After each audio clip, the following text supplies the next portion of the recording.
Welcome to our video on using Excel to remove duplicates from your data. This process is crucial for maintaining data integrity and ensuring that each entry in your dataset is unique and accurate. To begin, select the range of data from which you want to remove duplicates. Highlight the relevant cells to ensure that Excel knows exactly which part of your dataset to analyze. Next, navigate to the Data tab in Excel's toolbar. Here you'll find the Remove Duplicates tool, which is specifically designed to help you clean up your data efficiently. Once you've opened the Remove Duplicates tool, choose the columns you want to check for duplicates. You can select specific columns or keep the default settings to check all columns. For example, if you're working with a customer list, you might select columns like email and phone number. This ensures that each customer entry is unique based on these identifiers.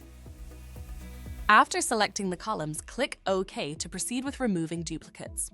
Excel will then display a summary, showing how many duplicate entries were found and removed from your dataset.